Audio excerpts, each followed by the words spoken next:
He had always believed their love was unshakable, their marriage built on truth. But in the final moments of her life, his wife confessed a secret she had buried for decades, one that would unravel everything he thought he knew. Subscribe and tell us where in the world you're watching from. The year was 1955, a time when America was still cleaved in two by the color line. The grip of racial segregation held fast, especially in the South, where Jim Crow laws dictated every step a black person could take, where they could walk, sit, eat, or even cast a glance. Interracial relationships weren't merely taboo, they were perilous. A black man seen with a white woman could be beaten, arrested, or worse.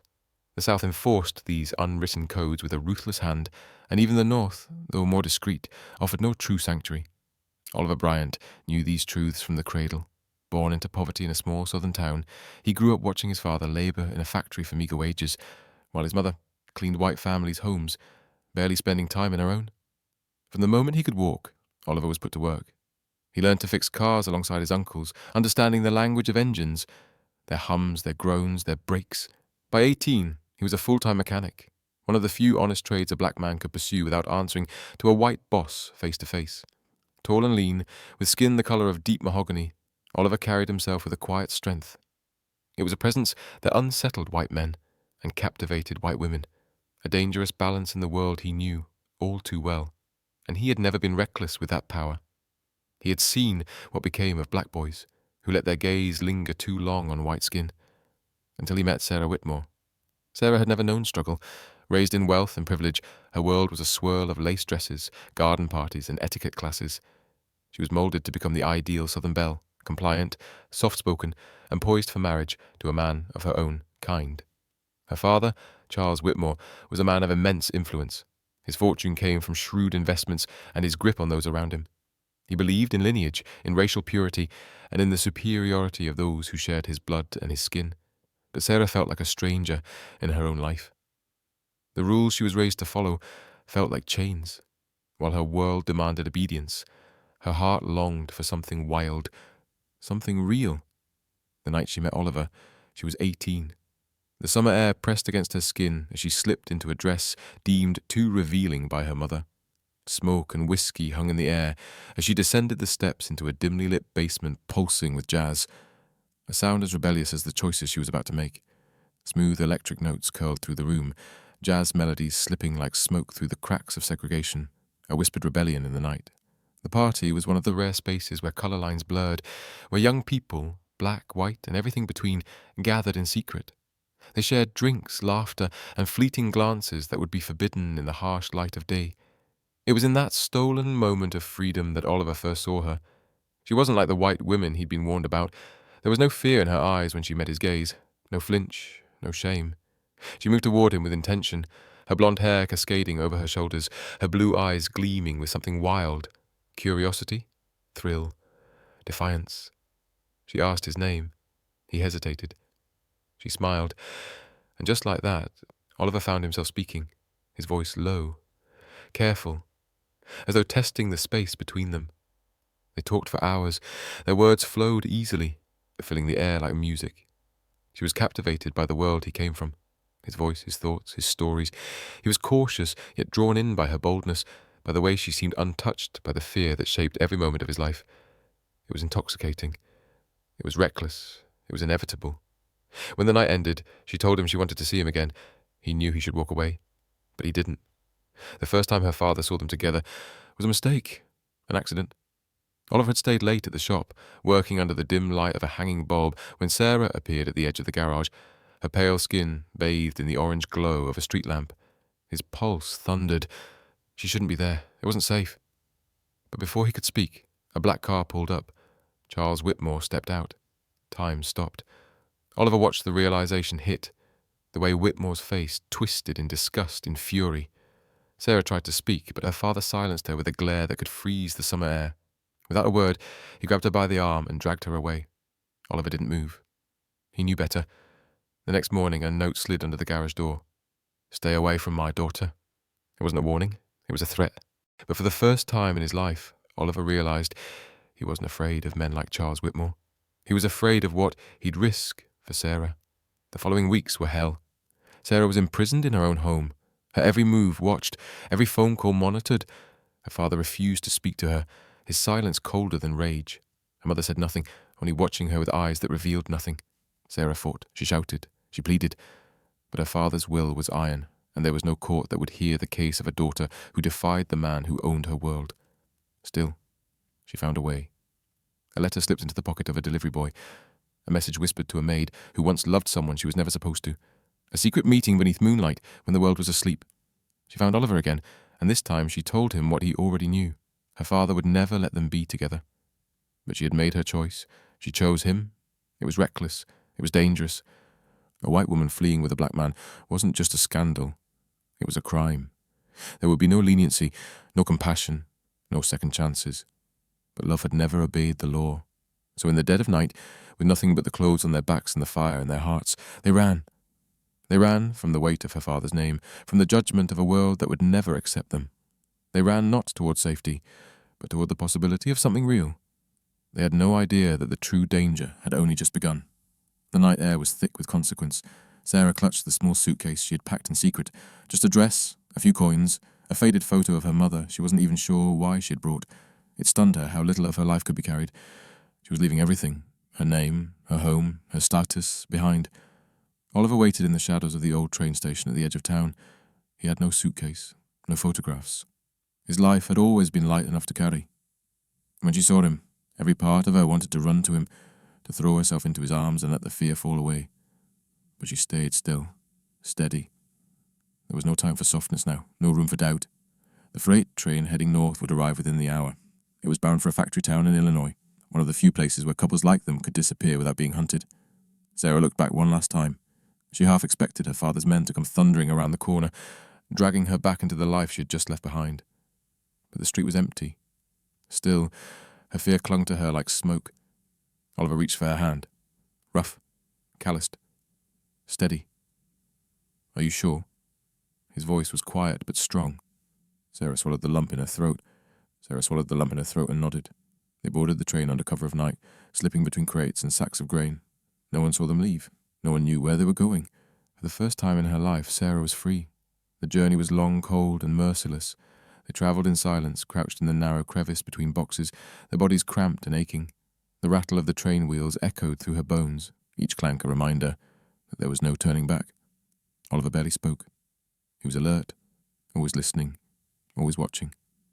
Every time the train screeched to a halt, he tensed, bracing for the sound of boots, the slide of doors, the arrival of men with hard eyes and loaded guns. But no one came. On the second night, the train rolled into Illinois. The factory town was far from the silk and marble world of Sarah's childhood. Smoke filled the air. Soot coated the buildings. People moved with hunched shoulders and tired eyes, their lives shaped by work and weariness. But here, no one stared. No one whispered. A white woman beside a black man earned no outrage, only indifference, and indifference was enough. They found a room in a crumbling boarding house where the walls were thin and every sound travelled. The bed was small, the floorboards groaned, and the air reeked of oil and old dreams. But it was theirs. Oliver found work at the local steel mill, 12 hours a day in blistering heat. Sarah took a job as a seamstress, stitching until her fingers bled.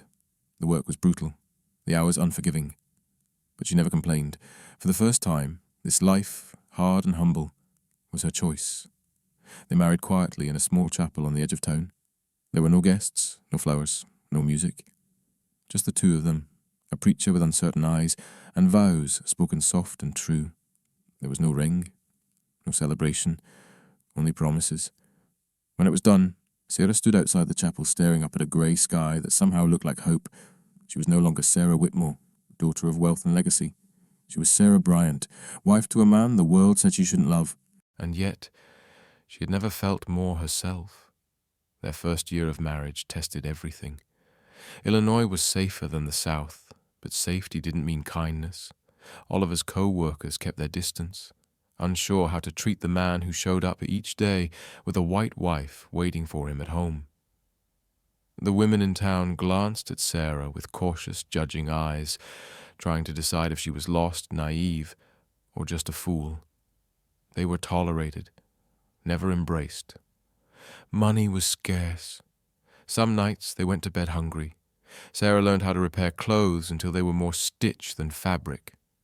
Oliver stretched every dollar, haggled for bones and bruised fruit, and worked overtime until his limbs throbbed with exhaustion, but they endured, because love had brought them this far, and yet love did not silence fear. Her father had not forgotten her. The letters came in waves, the first commanding, "Come home now," the second colder, "You don't understand what you've done," the third seething, "You will regret this." Sarah burned them all, but the fear stayed. Charles Whitmore was not a man to accept defeat. One day she knew he would come, and she had no idea what he might do when he did. That fear crept into her dreams. It haunted her in the market, in the echo of footsteps behind her, in the wary glances of men in dark suits. So without telling Oliver, she began to save. A few coins beneath the mattress, a folded bill sewn into the hem of her dress.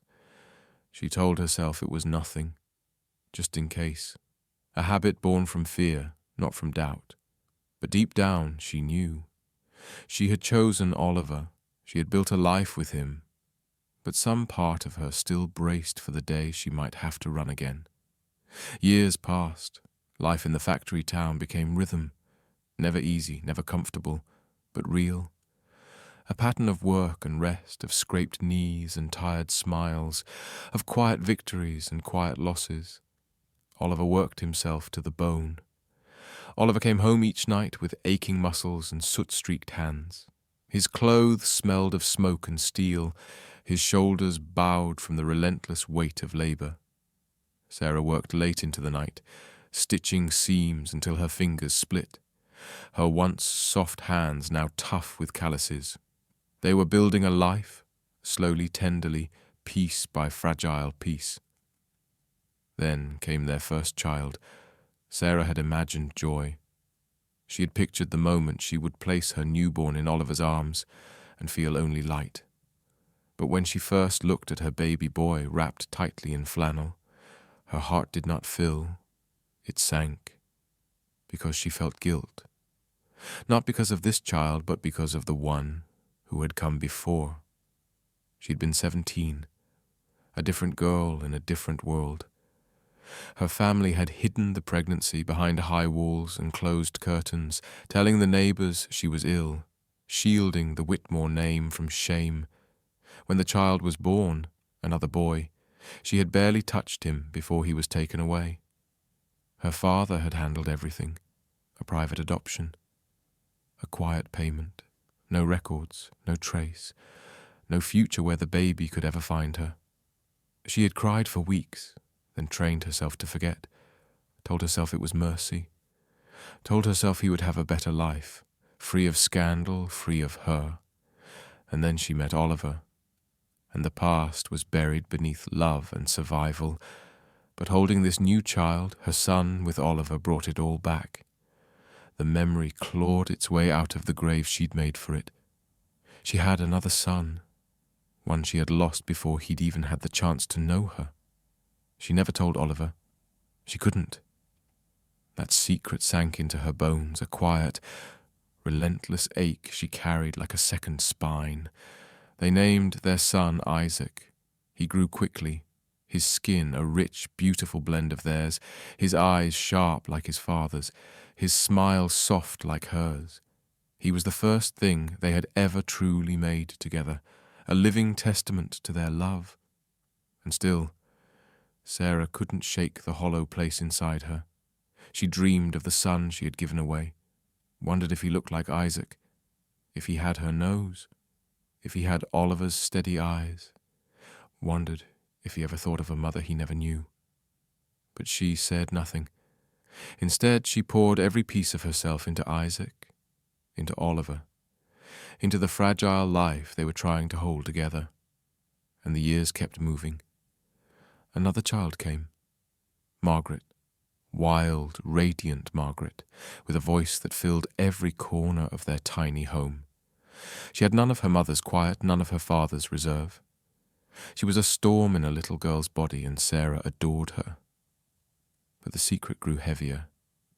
She thought of her first son often, now a young man, somewhere out in the world, maybe in a place like this one, maybe looking for answers, maybe wondering why. She prayed he had been loved, prayed he didn't feel abandoned, prayed Oliver would never find out. But secrets have sharp edges, and Sarah's began to cut. She grew distant, quieter. Oliver noticed. At first, he blamed exhaustion. Parenthood was hard, life was harder. But then he began to see it. The way she drifted during conversations, the hesitation when questions touched too close to her past, the way her shoulders stiffened when adoption was mentioned in passing. Oliver was a man who respected silence. He understood that some wounds were too deep to touch. But this was different. This was his wife, and she was slipping away from him. One night, long after the children had gone to bed, he found her sitting at the kitchen table, staring at a torn piece of fabric in her lap. She didn't hear him at first. And in that moment he saw her, truly saw her, not as his wife or the mother of his children, but as someone who was carrying a weight he could not name. And for the first time, he wondered if he ever really knew her at all. Sarah had always known marriage wasn't a fairy tale. Even as a child, she'd understood that love and survival didn't always walk hand in hand.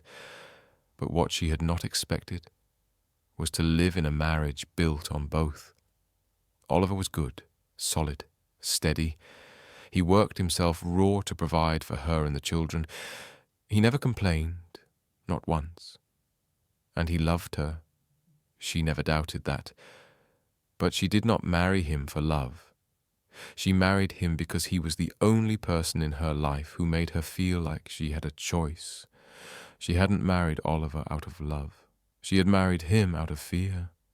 Sarah had grown up knowing her future wasn't hers to choose. In families like hers, old Southern money, bloodlines reaching back to colonial grandeur, marriage was not a matter of the heart. It was a transaction. Women didn't choose. They were chosen. Her father had spent years grooming her for that transaction. He paraded her before the sons of bankers, lawyers, and landowners, each one measured not for kindness or character, but for blood, fortune, and ambition. She had smiled when told to, curtsied when expected, allowed herself to be twirled across polished ballroom floors by boys who looked at her as though she were already theirs. And she had played along, until she saw something she was never supposed to want, a man who didn't belong in her world, a man who made her question everything she'd been raised to believe. She hadn't run to Oliver because she loved him. She ran because she was terrified of what would become of her if she stayed. That truth sickened her now, because years had passed, and somewhere along the long road of hardship and sweat and late-night whispered laughter, she had come to love him. She loved the way he kissed her forehead before heading to the mill each morning, the way he rocked their children to sleep with a low hum that felt like the earth beneath her feet. She loved how he never raised his voice, even in anger, how he made her feel safe. And yet, she had never told him. He didn't know that when she stood beside him at the altar, it hadn't been a vow of love. It had been a plea for survival. She told herself it didn't matter, that love had come in its own time, that the beginning was irrelevant as long as it brought them here. But then the world started whispering. Not Oliver. Never Oliver. It was the women in the market, with their sideways glances and tight-lipped pity. The men on the street who looked through Oliver like he didn't belong. The children at school who asked questions she didn't know how to answer. Mama, why do people stare at Dad like that? Mama, why do the other kids say I look different? Mama, why doesn't Grandpa ever visit us? And she had no answers, only silence. The truth was too tangled, too dark. She had spent so many years running from where she came from that she hadn't stopped to think what it would mean for her children to live between two worlds. Worst of all, Oliver didn't know the full truth. He didn't know that during those first hard months, when the nights were long and cold, when hunger gnawed and the walls of their boarding house closed in, she had thought about leaving. She had looked at the money she'd hidden away, tucked in the hems of dresses, buried beneath floorboards, and counted it again and again in the dead of night, wondering if it would be enough to take the children and disappear. She never planned to use it, but the fact that she considered it at all still haunted her. And Oliver wasn't blind. He saw the quiet withdrawals, the way she dodged questions about her past, the way her face stiffened when their children talked about race, about belonging, about not fitting in. He wondered, not just about the secrets she held, but about her love. Did she love him because she chose him, or because he was the only way out? It was a question he was too afraid to ask. Sarah had convinced herself that the past was dead, that she had carved out something new, a home, a family, modest but safe. The world outside their door still looked at them with suspicion, but within these walls they had found peace. But peace is a fragile thing, and the past never stays buried. The first letter arrived on a forgettable afternoon. Slipped beneath their door while she was out shopping, a pale envelope resting on the wooden floor like a spectre. Her breath caught when she saw it. Her name scrawled across the front in unmistakable handwriting. Her father's. Her stomach clenched as she tore it open. The message inside was short and cold. "You do not understand what you have done." Her hands trembled. It had been years since his last letter, years since the threats, the orders to come home, the fury. When the letters had stopped, she had dared to hope it meant he had finally given up. She had been wrong. For weeks no more letters came, but the weight of that one stayed with her, lodged in her chest like a stone. What did he mean? Was this just another attempt at control? Or was it something more? She tried to let it go, and then one evening, just as the sun began to dip behind the row houses, she saw him. The market was alive with noise and colour, vendors shouting over one another, the smell of earth and ripening fruit thick in the air. Sarah let the children run ahead, laughing as they weaved between the stalls, while she bartered for potatoes and fresh milk. And then she saw him, a white man in a suit, standing across the street.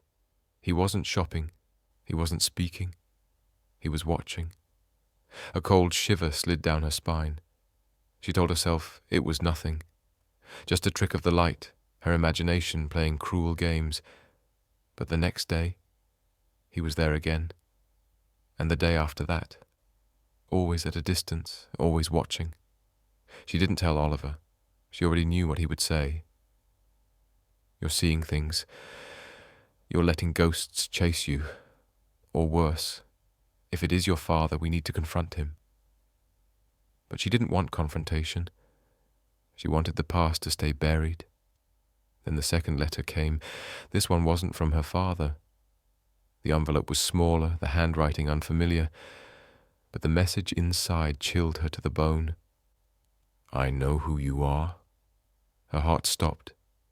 She read it again and again, but the words never changed. The meaning was vague, but she understood. Someone knew. Someone had discovered the truth about her first child. The son she had given up, the secret she had buried so deep she had nearly convinced herself it had never happened. And now it had surfaced. The fragile walls of her carefully built life began to crack. For days she said nothing. She couldn't eat, could barely sleep. Oliver noticed. He asked her what was wrong, and she said it was nothing. But Oliver wasn't fooled. When he found the letter hidden at the back of her dresser drawer, something shifted in his eyes, a quiet realization. There were still pieces of Sarah he had never truly known. Maybe after all these years, he didn't really know her at all. Sarah had always feared this moment. She had convinced herself the past was a separate life, that the girl she once was, the daughter of Charles Whitmore, the frightened mother who hadn't fought for her child, the young bride who had run into Oliver's arms, not for love, but for escape, had ceased to exist. But that girl had never left. She had been waiting in the quiet corners of Sarah's mind, lingering in the shadows, patient and persistent. And now, as Sarah's body began to betray her, as the weight of time pressed against her bones, she knew the past had returned to be reckoned with. It started as a cough, a spell of dizziness, little things easy to ignore. Then came the pain, a sharp, steady ache in her chest that stole her breath and made every movement feel like climbing a mountain. Oliver saw it. He noticed when she struggled to lift the iron pot from the stove. He saw the wince she tried to hide when she reached for a bowl. At first he said nothing. Then one evening, as she folded laundry, her legs gave out. She collapsed to the floor. He was beside her in seconds. The doctor arrived the next morning, a middle-aged white man with an unreadable expression. He pressed his fingers to her wrist, asked gentle questions, nodded slowly, frowned when she didn't speak. His voice was calm. Too calm. She had heard that tone before, the kind meant to soften a blow that cannot be softened. It was her heart, he said, failing, weakening, irreversible. There was nothing to be done. Oliver stood in silence, fists clenched at his sides. Sarah closed her eyes. She thought she would feel fear, but what came instead was exhaustion. She had been running so long, maybe it was time to stop, but Oliver couldn't accept it. He searched for second opinions, scoured towns for new doctors, new promises, new hope. But the answer never changed, and Sarah knew more than anything that she could not leave this world with her secrets still locked inside her. She had carried them for so long. It was time to let them go. One evening, as the sun fell behind the rooftops and the house settled into quiet, she asked Oliver to sit beside her. There was something in her voice, something final. He hesitated, not because he feared her dying, because he feared what she was about to say. And she told him everything, about the money she had once hidden, just in case she needed to leave him, about the doubt that haunted her in the early days of their marriage, about the life she thought she might have to flee. She told him about the child, the one she had abandoned, the life she had never claimed, the one she had tried to forget. She told him about her father, how his power had lingered even after he vanished from her life, how his shadow still stretched across their doorstep. And finally she told him the truth she had never dared say aloud, that she hadn't married Oliver for love. She had married him because she was afraid, because he was her escape, not her choice. Oliver sat silently. She couldn't read his face, couldn't tell if what she saw was hurt or anger, or something worse. She wept, not out of fear, but relief. The weight was finally lifted. And then she said the only thing that still mattered, that she had come to love him, deeply, fully, in a way she had never thought possible. She told him that her love had grown from truth, not fantasy, and she hoped in the end that it might be enough. The days blurred after that. Oliver said little, but he stayed. He cared for her, held her when the pain took her breath away, pressed cool cloths to her burning forehead, carried her when her legs failed her. He never told her how he felt. She didn't ask. She didn't need to, because he was still there, and that was enough. One night, as the cold crept through the floorboards, and her body felt impossibly heavy, she felt Oliver's arms wrap around her. He whispered something, soft, so soft she could barely hear it. And as she closed her eyes for the last time, she smiled, because in that final breath she knew he had forgiven her. Or maybe he hadn't. Maybe it didn't matter. Maybe love, real love, was never about perfection. Maybe love wasn't about perfection. Maybe it was about choosing to stay, even when it hurt, even when the past couldn't be undone, even when all that remained was goodbye. The house was too quiet now. Not the soft kind of quiet that follows rest or sleep, but the heavy kind, the kind that settles deep into walls, that lingers in the air like grief itself, that fills the space where a body used to be. Sarah was gone. Oliver sat in the silence of their bedroom, staring at the dent her head had left in the pillow. Faint, but still there. For days he hadn't touched it, as if preserving that small impression could somehow bring her back. But the truth would not be fooled. She was gone, and in her wake she'd left behind a house full of unanswered questions, a lifetime of secrets unraveling at his feet. It wasn't the lies that broke him. It was that he had never once suspected. All the years they had shared, all the late-night conversations, all the quiet routines that built a life. He had believed in them. He had believed in her. He thought their love had been built on truth. Now he wondered if it had ever been built at all. Had she truly chosen him? Or had he simply been convenient? A way out of a life she couldn't bear. He had fought so hard to be seen in a world that insisted on overlooking him, a world that had told him again and again that he was less. And now even here, in the only place that had felt like home, he questioned if he had ever truly belonged. The letters were still in her drawer, the ones from her father, yellowed with age, brittle, hateful, threats, ultimatums, control disguised as care. And the last letter, the one that had changed everything in her final weeks, not from her father, written in a different hand, laced with a different fear. He opened it again. Just one sentence. Your son is looking for you. Oliver's breath caught. Not Isaac, not Margaret. Another child, the one she had never spoken of, the one she had given away.